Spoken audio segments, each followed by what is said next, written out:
أعوذ بالله السميع العليم من الشيطان الرجيم من حمزه ونفخه ونفسه. بسم الله الرحمن الرحيم. ربي يسر ولا تعسر وتمم بالخير. ربي زدني علما. ولما رجع موسى إلى قومه غضبان آسفا قال بئس ما خلفتموني من بعدي أعجلتم أمر ربكم وألقى الألواح وأخذ برأس أخيه يجره إليه قال ابن أمة إن القوم استضعفوني وكادوا يقتلونني فلا تشمت بي الأعداء ولا تجعلني مع القوم الظالمين. آیت نمبر 150 ہے 150 سورہ اعراف 89 پارہ. اور جب موسیٰ غصے اور رنج میں بھرے، یعنی غصے میں کبھی کبھی آپ بھر جاتے ہیں نا، پورا یعنی کہتے ہیں نا کہ بہت غصے میں بھرے ہوئے ہو، اسی طریقے سے. اور جب موسیٰ غصے اور رنج میں، دکھ بھی تھا، ملال بھی تھا، غضبانہ اور افسوس بھی تھا. یہ آصف جو ہے نا آپ رنج و غم افسوس کے لیے استعمال کرتے ہیں.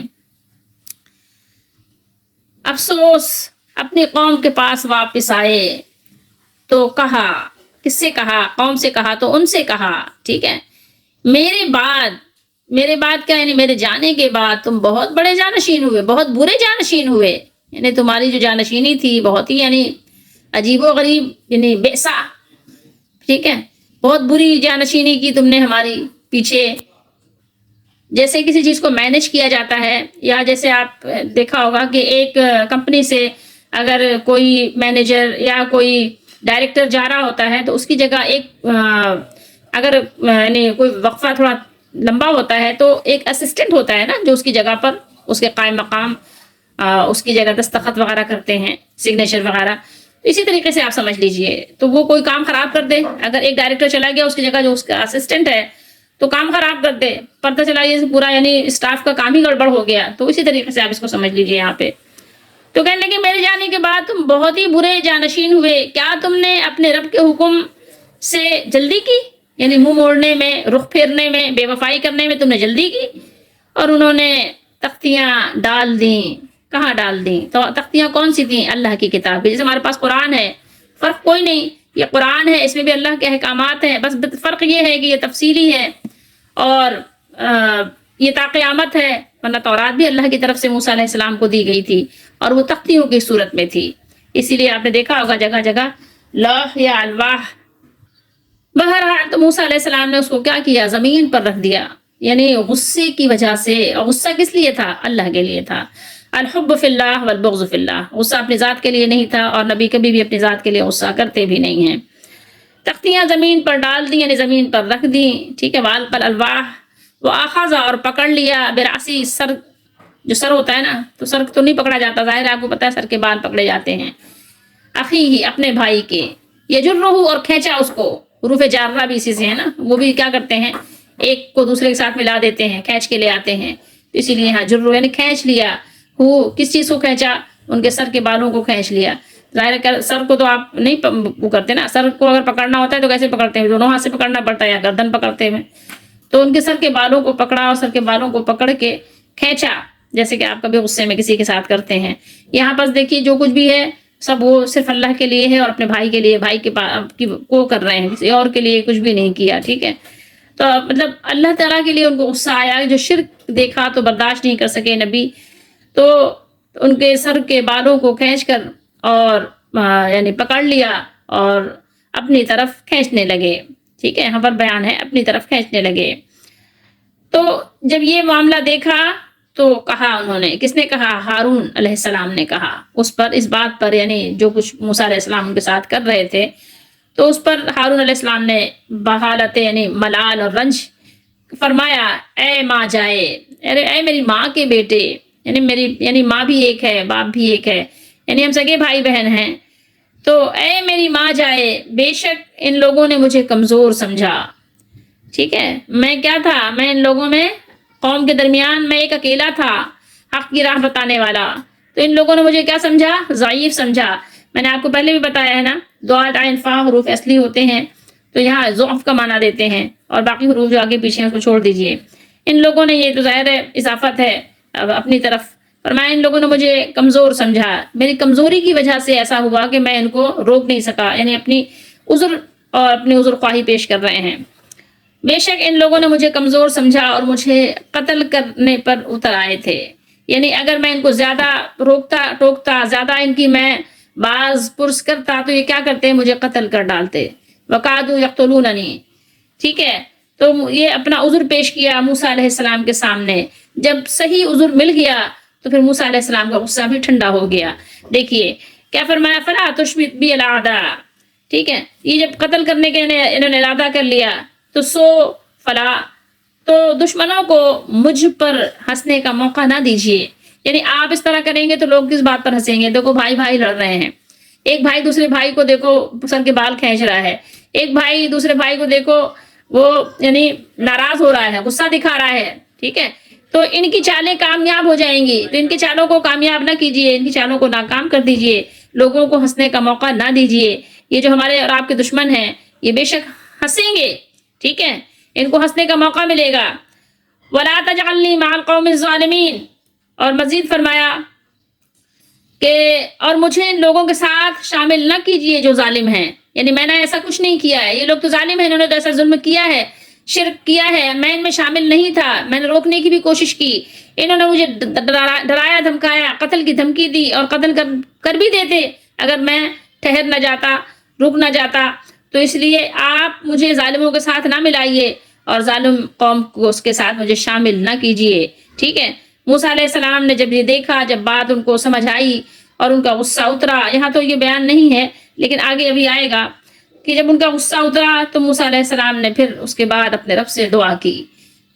اب یہاں تک تو اتنی ہی بات ہے جو ہم نے پڑھا.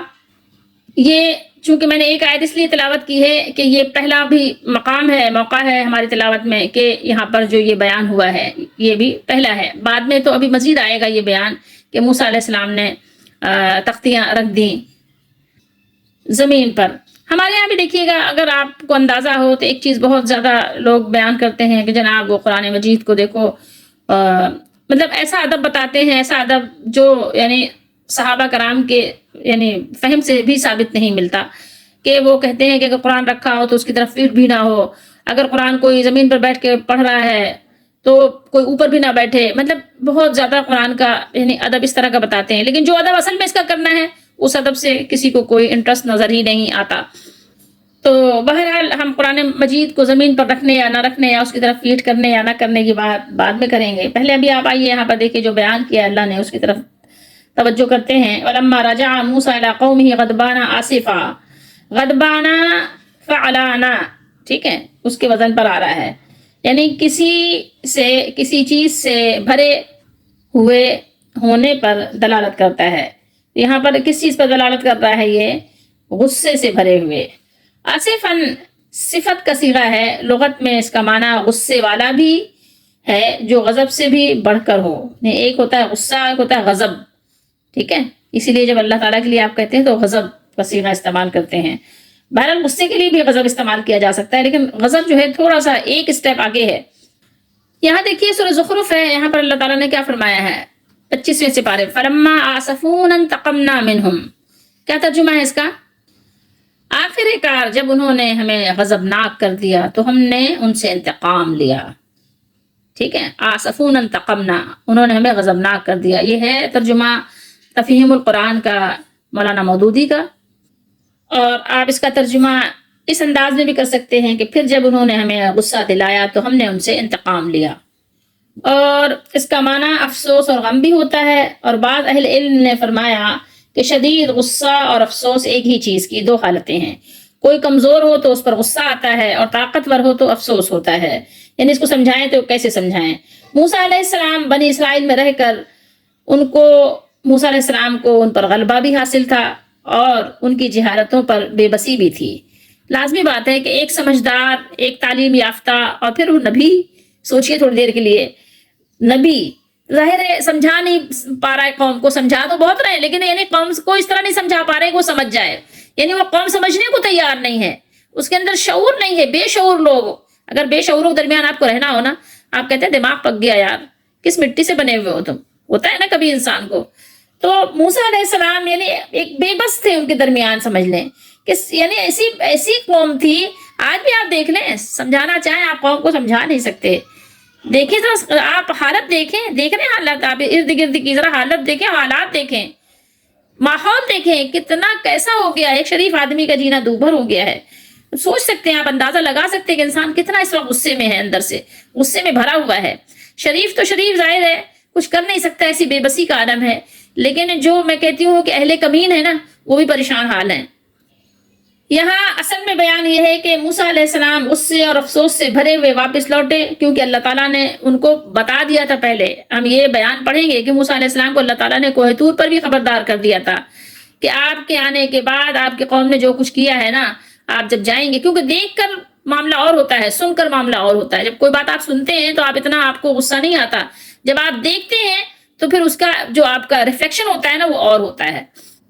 تو بہرحال یہاں پر اللہ تعالیٰ نے بیان فرمایا ہے کہ موسیٰ علیہ السلام جب اپنے رب تعالیٰ سے مناجات کے بعد نہایت غصے اور افسوس کی حالت میں اپنی قوم میں واپس آئے، تو یہاں پر حضرت ابو درداء رضی اللہ تعالیٰ عنہ نے فرماتے ہیں کہ اسف ان کے معنی شدید غصے کے بھی ہیں، اور فرمانے لگے، کون؟ موسیٰ علیہ السلام، بئس ما خلفتمونی من بعدی، فرمانے لگے، فرمایا کہ تم میرے بہت ہی برے، ایک تو ہوتا ہے برا، ایک تو ہوتا ہے بہت برا، بہت ہی برے جانشین ہوئے ہو، بہت ہی بری جانشینی کی ہے۔ جب میں تمہیں چھوڑ کر چلا گیا تو تم نے بچڑے کی پوجا شروع کر کے بہت ہی برا کام کیا۔ کیا تم نے اپنے رب کا حکم بہت جلدی نہیں کرنا چاہا؟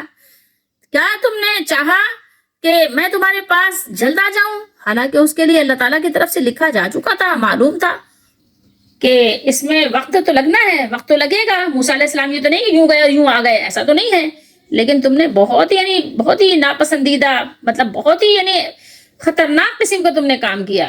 تمہارے کام کی کوئی برائی کی حد نہیں ہے، تم نے اتنا عجیب و غریب کام کیا، اتنی جلد بازی سے کام لیا، اتنا اجلت سے کام لیا تم نے۔ اجلت تو آپ اردو میں بھی بولتے ہیں نا، عین جیم لام، اگر آپ یہ دیکھیں تو حروف اصلی بنتے ہیں، تو یہ اردو میں بھی آپ بولتے ہیں اجلت۔ تو یہاں پر آپ کہہ سکتے ہیں کہ اپنے رب کی حکم کے خلاف ورزی کرنے میں یا اپنے رب سے بے وفائی کرنے میں تم نے اتنی جلد بازی، اتنی اجلت سے کام لیا۔ آپ جب تشریف لائے تو غصے ہی میں تشریف لائے تھے، تو غصے میں کیوں تشریف لائے تھے؟ اس لیے کہ اللہ تعالیٰ نے آپ کو وہاں ہی خبردار کر دیا تھا کہ آپ کی قوم نے آپ کے آنے کے بعد کیا کارستانی کی ہے۔ تو اس لیے موسیٰ علیہ السلام نے ان کو غم و غصے سے لبریز لہجے میں زبردست قسم کی ملامت کی، اور ان کے کارناموں سے آپ کو حزن و ملال بھی ہوا۔ یہاں پر دونوں معنی مراد لیے جا سکتے ہیں۔ پھر یہاں پر اللہ تعالیٰ نے بیان فرمایا کہ شدت غضب میں ان پتھر کی تختیوں کو، یا جو بھی تختیاں تھیں جس چیز کی بھی تھیں جن پر تورات لکھی ہوئی تھی، ایک طرف رکھ دیا، اور یہ خیال کرتے ہوئے کہ اس میں حضرت ہارون علیہ السلام کی غالباً کوئی غفلت ہو، یا جو فرض ان پر بنتا تھا، ڈیوٹی جو بنتی تھی، اس سے کچھ ناشناسی کا دخل ہو، تو آپ کو سر کے بالوں سے پکڑ کر اپنی طرف زور سے یا جس طرح سے بھی کھینچنے لگے۔ یہ کیا ہوا؟ یہ کیا معاملہ ہے؟ یہ کیسے ہوا؟ یقیناً ظاہر ہے جب آپ کوئی بات کرتے ہیں تو اسی طریقے سے پوچھتے ہیں، پوچھ گچھ کرتے ہیں، تفتیش کرتے ہیں۔ پھر فرمایا ہارون علیہ السلام نے، یہاں پر آپ دیکھیں ہر قوم کی ایک ظاہر ہے، ہر علاقے کی اپنی ایک کچھ لینگویج ہوتی ہے، کچھ محاورے ہوتے ہیں، تو ان کا بھی اپنا محاورہ ہوگا غالباً، یا جو بھی معاملات ہوں، کہ انہوں نے کہا اے میری ماں کے بیٹے۔ یہاں پر صرف سر کی بات ہے، لیکن سورہ طٰہٰ میں ہم پڑھیں گے تو وہاں پر داڑھی کی بھی بات ہے، کہ ہارون علیہ السلام نے کہا تھا کہ قالا یا ابن ام لا تأخذ بلحیتی ولا براسی، ٹھیک ہے، وہاں پر فرمایا تھا کہ نہ تو میرے سر کے بال پکڑو اور نہ ہی میری داڑھی کے بال پکڑو، یا نہ ہی میرے داڑھی پکڑو، ٹھیک ہے۔ قرآن مجید میں آپ دیکھیں گے تو آپ کو اندازہ ہوگا کہ کہیں پر اللہ تعالیٰ نے کسی بات کو تفصیل سے اور کہیں پہ اجمالی طور پر بیان فرمایا ہے، ٹھیک ہے۔ تو یہاں پر یہ بات بھی ہمارے لیے سمجھ لینے کے لیے بہت ضروری ہے کہ موسیٰ علیہ السلام اور ہارون علیہ السلام دونوں ایک ہی ماں باپ سے تھے، ایسا نہیں تھا کہ دونوں کی مائیں ایک تھیں اور والد الگ الگ تھے، ایسا نہیں تھا، ٹھیک ہے۔ تو ماں باپ دونوں کی طرف سے یہ سگے بھائی تھے، لیکن ان کے جذبہ شفقت و محبت کو ہوتا ہے نا کہ کہنا چاہیے ابھارنے کے لیے کہ میری ماں کے بیٹے، میرے ابا کے بیٹے، یا میرے سگے بھائی، یا میرے بھائی جان، اس طرح سے آپ نا جذبہ شفقت، جب کوئی غصے میں ہوتا ہے اور دوسرا اس کو منانا چاہتا ہے، راضی کرنا چاہتا ہے، عذر خواہی کرنا چاہتا ہے، تو اس کو ایسے لب و لہجے میں مخاطب کرتا ہے تاکہ اگلا جو ہے اس سے کیا ہو، اس کا دل نرم پڑ جائے، اس کے دل میں نرمی، شفقت، محبت کا جذبہ پیدا ہو جائے۔ تو اس طریقے سے آپ اس کو سمجھ سکتے ہیں۔ تو اسی طور پر حضرت ہارون علیہ السلام نے یہاں پر اپنے بھائی موسیٰ علیہ السلام کو مخاطب کیا کہ میری ماں کے بیٹے، اس الفاظ سے اپنی معذرت کا آغاز شروع کیا اور فرمایا کہ میں نے اپنے فرض کی ادائیگی میں کوئی کوتاہی نہیں کی، میں تنہا تھا اور یہ ساری قوم ایک ہو گئی، انہوں نے مجھے بے بس اور کمزور سمجھتے ہوئے میرے سمجھانے کی ذرا بھی پرواہ نہیں کی۔ جیسے ہوتا ہے آج آپ دیکھ لیں نا، کوئی کمزور، کوئی غریب آپ کو اچھی بات سمجھائے تو اس کی بات تو آپ کہاں وہ خاطر میں لاتے ہیں، اس کی بات کو آپ سائڈ پہ کر دیتے ہیں، اس کی بات کو آپ کوئی اہمیت دینے کو تیار نہیں ہوتے۔ تو بتایا ہارون علیہ السلام نے کہ الٹا میرے سمجھانے پر انہوں نے مجھے مار ڈالنے کے دھمکی دینے لگ گئے، بلکہ درپے ہو گئے۔ آپ اگر میرے ساتھ اس طرح کی سختی کریں گے، اس طرح کا رویہ پیش کریں گے یا اس طرح کے رویے کے ساتھ پیش آئیں گے تو لازمی بات ہے کہ دشمن کیا کریں گے، دشمن تو خوش ہوں گے، ڈھول بجائیں گے اور کہیں گے کہ ذرا دیکھو دونوں بھائی ایک دوسرے سے دستے گریباں ہیں، ایک دوسرے کو مار رہے ہیں۔ لوگ تو آپ کے ظاہر لڑائی جھگڑے کے منتظر ہوتے ہیں نا، آپ کے گھر کا بھیدی بن کر کسی نہ کسی طریقے سے آپ کو تکلیف پہنچانا چاہتے ہیں۔ بھائی تو ایک ہو جائیں گے لیکن دوسروں کو موقع مل جائے گا ہنسنے کا، ہاں دیکھا فلاں دن تم مارا نہیں تھا تم نے اپنے بھائی کو، فلاں دن تم لڑائی نہیں کر رہے تھے۔ اس طرح سے لوگوں کو موقع مل جاتا ہے۔ اس لیے اپنے لڑائیوں کو کیا کریں، پوشیدہ رکھا کریں۔ اگر آپ کی ناراضگی بھی ہو، میاں بیوی کی ناراضگی بھی ہو تو کمرے کے اندر ہونی چاہیے۔ اسی طریقے سے بھائی کی ناراضگی بھی ہو تو گھر کے اندر ہو، لیکن ہو نہیں پاتی کیونکہ بیویاں ہوتی ہیں نا، وہ پھیلا دیتی ہیں، بات کہاں سے کہاں پہنچ جاتی ہے۔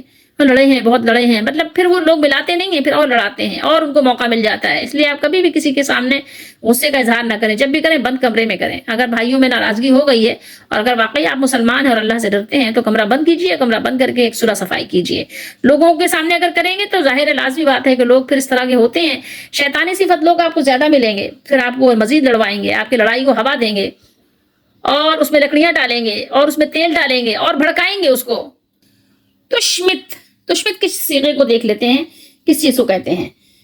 اس کو اصل میں آپ یہ سمجھ لیجئے کہ کسی کی تکلیف سے مسرور اور خوش ہونا، ٹھیک ہے، کسی کے دکھ پر کیا کرنا، خوشیاں منانا، ٹھیک ہے۔ جب دو بھائی لڑتے ہیں تو دشمن کیا کرتے ہیں، خوش ہوتے ہیں۔ اگر آپ کا دشمن ہے، آپ نے اس کا کام آسان کر دیا، اب اس کو آپ کے لیے محنت کرنے کی ضرورت نہیں ہے، آپ کو آپس میں لڑوا دیا، اب بس وہ ڈھولک بجا رہا ہے اور تمام اناؤنسمنٹ کر رہا ہے کہ جناب اب ہمیں کچھ کرنے کی ضرورت نہیں، آپس میں آپ نے گھر میں لڑوا دیا، اب یہ سب سے بڑا فتنہ فساد شروع ہو گیا، اب اس کے بعد کسی کو ضرورت نہیں ہے گھر تباہ کرنے کے لیے، آپ خود کافی ہیں گھر تباہ کرنے کے لیے۔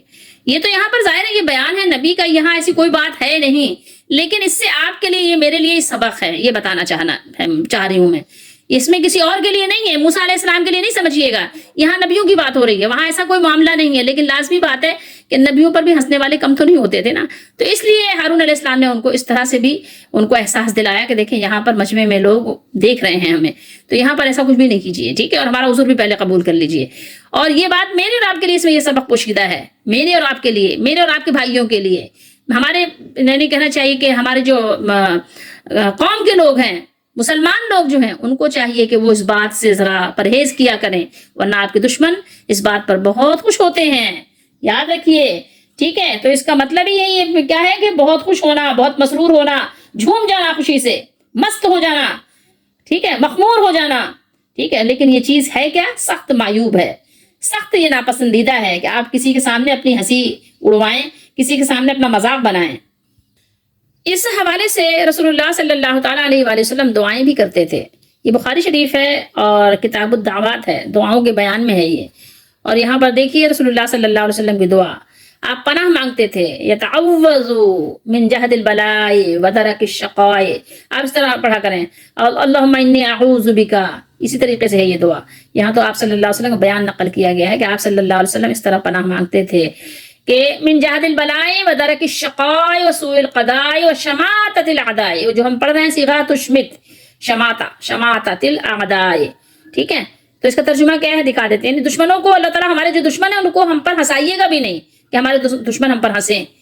دیکھیے نبی کریم صلی اللہ علیہ وسلم مصیبت کی سختی، تباہی تک پہنچ جانے، قضاء و قدر کی برائی اور دشمنوں کے خوش ہونے سے پناہ مانگتے تھے، ٹھیک ہے۔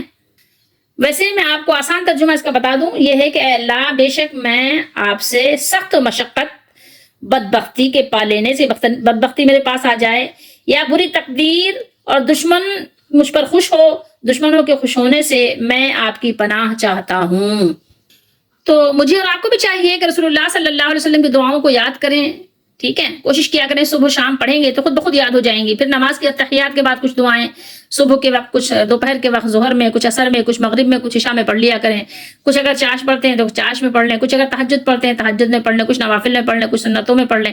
اس طرح سے آپ کو سب دعائیں یاد بھی رہیں گی اور آپ کو دعائیں مانگنے کا موقع بھی مل جائے گا، اور اس طرح سے آپ کو اللہ تعالیٰ کی رحمتوں کا حصول کا موقع بھی ملے گا. اور اسی کے ساتھ ساتھ میں ایک سبق اور بھی یہاں سے اپنے لیے لیتے چلے ہیں. آخر میں سبق نکالنے کی ضرورت نہیں ہوگی. ایک سبق وہ یہ ہے کہ دیکھیں، کبھی بھی کسی کو بھی کوئی تکلیف پہنچے یا کوئی آپس میں لڑ رہا ہو تو آپ خوش نہ ہوا کریں، بلکہ دل میں رنجیدہ ہوا کریں. کیونکہ مومن کی یہ شان نہیں ہے کہ دو مسلمان لڑ رہے ہیں اور ہم خوشی منائیں، ہم تالیاں بجائیں، ہم لوگوں میں ڈھڈورا پیٹیں. نہیں، بلکہ ہم کیا کریں؟ صلح کرائیں. صلح کرانا بہت پسندیدہ ہے. اللہ کے نبی صلی اللہ علیہ وسلم نے فرمایا تم آپس میں صلح کرایا کرو. صلح کرانے کے لیے جھوٹ بولنا بھی جھوٹ نہیں ہے، جائز ہے. تو ہمیں چاہیے کہ، لیکن جب ایک بندہ تیار بھی تو ہو. بسا اوقات تو وہی ہے نا، بے بسی کا ایسا عالم ہے کہ آپ لوگوں کو سمجھائیں تو لوگ سمجھتے نہیں ہیں، اینٹ کا جواب پتھر سے دینے کے لیے تیار ہیں.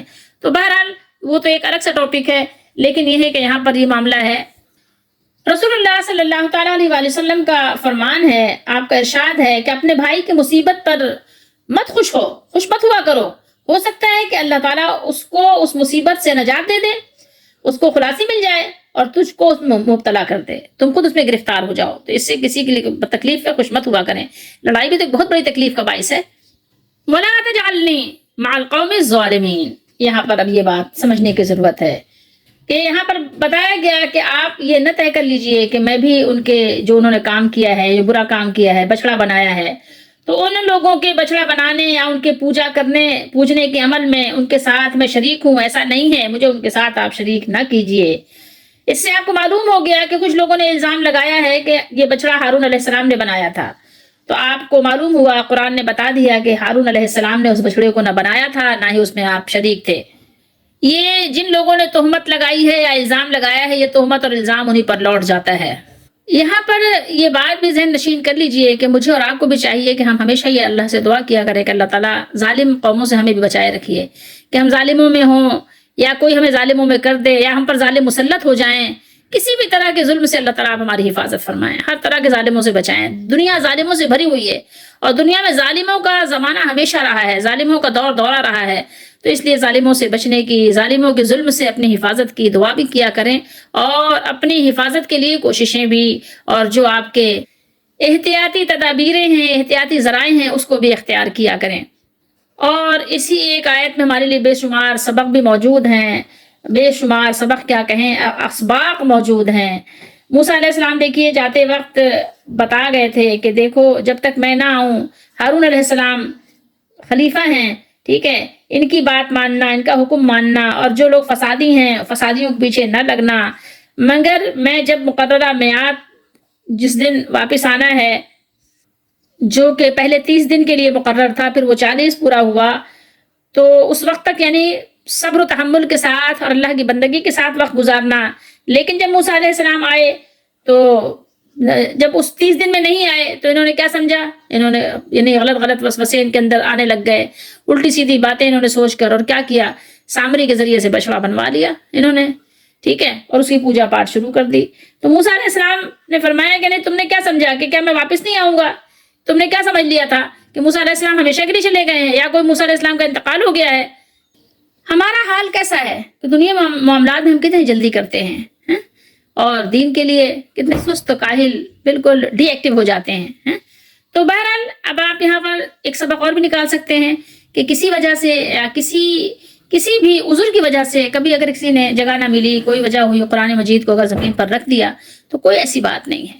یہاں دیکھیے نا، موسیٰ علیہ السلام نے وہ ایک عذر کی وجہ سے زمین پر رکھا تھا نا، اور وہ کیا تھی؟ الواح تو تھی، رکھ دیا تھا. تو قرآن کو بھی اگر زمین پر آپ نے رکھ دیا تو اس کا آپ کو کوئی گناہ نہیں ملے گا. البتہ بے ادبی کی نیت سے، اس کی توہین کرنے کی نیت سے ایسا نہیں ہونا چاہیے. کوئی عذر واقعی ہو، کسی واقعی جو آپ کا عذر واقع ہوا ہے وہ واقعی عذر ہو، تو ایسی صورت میں آپ کے لیے یہ عمل جائز ہو جائے گا، ٹھیک ہے. تو بلا وجہ کوئی اس پہ فتویٰ لگانے لگ جاتے ہیں لوگ، اور بہرحال اپنی پوری کوشش بھر یہ ہو کہ اس کا ادب اور اس کا جو ہے احترام پورا ہو. لیکن جس طرح کا ہمارے یہاں ادب بتایا جاتا ہے ایسا کچھ نہیں ہے. اس کے علاوہ کہا جاتا ہے کہ پیٹھ نہیں ہونی چاہیے، یہ بھی بات اپنی طرف سے ہے، ایسا کچھ نہیں ہے. اب مزید اس کا کیا ہے، اس کی وجہ سے لوگ کیا ہے، قرآن پڑھنے لوگوں نے مطلب کم کر دیا ہے، کہیں کسی کی پیٹھ نہ ہو جائے. بھائی پیٹھ ہونا نہیں، پیٹھ تو آپ نے قرآن کی طرف خود کر دی ہے. سب سے بڑی پیٹھ تو قرآن کی طرف یہ ہے کرنا، سب سے بڑی پیٹھ قرآن کی طرف یہ کرنا ہے کہ آپ نے قرآن سے منہ موڑ لیا ہے، قرآن پر عمل نہیں کر رہے ہیں. یہ سب سے بڑی آپ نے پیٹھ دکھائی ہے قرآن کو. اس سے بڑی پیٹھ دکھانا کوئی ہو نہیں سکتا. آپ نے قرآن کو ایسی پیٹھ دکھائی ہے، اس کی طرف رخ نہیں کر رہے ہیں آپ قرآن پر عمل نہیں کر رہے ہیں، آپ غیر یعنی قرآن کی جو باتیں ہیں اس پر آپ عمل کر رہے ہیں، اپنے بنائے ہوئے قوانین پہ آپ چل رہے ہیں. اس کے علاوہ آپ کیا کر رہے ہیں؟ آپ نے زمین پہ رکھنے کو تو آپ کہتے ہیں کہ یہ احترام کے خلاف ہے، لیکن آپ نے قرآن کو پس پشت جو ڈال دیا ہے، ایک طرح سے نعوذ باللہ استغفر اللہ ثم استغفر اللہ، آپ نے اس کو اس سے بھی زیادہ توہین آمیز انداز میں اس کو رکھ دیا ہے. کیسے؟ آپ بالکل اس کی طرف توجہ ہی نہیں کرتے، آپ کو اس بات کا خیال ہی نہیں کہ اس میں لکھا کیا ہے، اس میں لکھا کیا ہے. ایک لمحے کے لیے آپ تصور کیجئے کہ اگر اللہ کے نبی صلی اللہ علیہ وسلم آ جائیں، اب آئیں گے نہیں، آپ آئیں گے نہیں ہمارے سامنے ہماری موجودگی میں، یا ہمارے بعد آپ نے آنا نہیں ہے دنیا میں، جو دنیا سے چلے گئے. اب ملاقات اگر ہوگی، اللہ اپنی رحمت فرمائے ایمان والوں میں اٹھائے، تو اللہ تعالیٰ حشر کے دن ہماری ملاقات کرائے اپنے نبی سے بھی اور اپنی بھی ملاقات سے بھی اللہ تعالیٰ ہم سب کو سرفراز فرمائے، جنت میں ملاقات کرائے. لیکن یہ ہے کہ اگر بفرض محال ایک لمحے کے لیے تصور کر لیں اللہ کے نبی صلی اللہ علیہ وسلم آ جائیں، آپ کے پاس کیا ہے عذر؟ کیا عذر ہے؟ کیا آپ منہ دکھائیں گے؟ یا صحابہ کرام ہی آ جائیں، ایک صحابی ہی آ جائے، حضرت ابو ہریرہ رضی اللہ تعالیٰ عنہ آ جائیں، حضرت علی رضی اللہ تعالیٰ عنہ آ جائیں، ایک تابعی بزرگ آ جائیں، جو واقعی آ جائیں، اگر تصور میں صرف آپ سوچیں، تصور کریں کہ کبھی آپ کیا منہ دکھائیں گے؟ منہ دکھانے کے لائق ہے اللہ کے نبی کو، صحابہ کرام کو، اللہ کے نیک بندوں کو؟ کیا ہمارا منہ اس لائق رہ گیا کہ ہم کو منہ دکھا سکیں؟ ہمارا تو منہ بھی نہیں ہے اس لائق. قرآن پہ زمین پر رکھنے کا تو آپ بہت بڑا گناہ بتاتے ہیں، لیکن جو آپ نے قرآن کو اپنے حال سے رون دیا ہے اس کا آپ کو کوئی گناہ کا احساس نہیں ہے. اسی طریقے سے قرآن مجید کی طرف پیٹھ کرنے کو تو آپ بہت بڑا جرم سمجھتے ہیں، لیکن جو آپ نے قرآن کے حکم سے پیٹھ کر دی ہے، قرآن کے حکم کی طرف آپ نے جو رخ پھیر لیا ہے، اس کو آپ مجرم نہیں ٹھہراتے کہ آپ کتنے بڑے مجرم ہو گئے؟ سوچئے گا، پھر سوچئے گا، بار بار سوچئے گا. غور کرنے کا مقام ہے، غور کرنے کا موقع ہے. لیکن کچھ لوگ ایسے ہی سمجھانا چاہتے ہیں، لیکن وہ ہارون علیہ السلام کی طرح ان کی مثال ہے، کمزور ہیں. لوگ ان کو دبا دینا چاہتے ہیں، مار دینا چاہتے ہیں، مسل دینا چاہتے ہیں، کیونکہ لوگ ابھی اپنی مستی میں چور ہیں. ٹھیک ہے، بالکل وہ بکھرے ہوئے ہاتھیوں کی طرح ہیں، آپ کو رون دیں گے، آپ کی بات نہیں سنیں گے. اللہ تعالیٰ ہم سب کو اپنے لیے اس میں سبق نکال کر اپنے سبق پر عمل کرنے کی توفیق عطا فرمائیں. اللہ تعالیٰ ہم سب کو سیدھے رستے پہ چلائیں، ہمارے گناہوں کو معاف فرمائیں، ہماری دستگیری فرمائیں.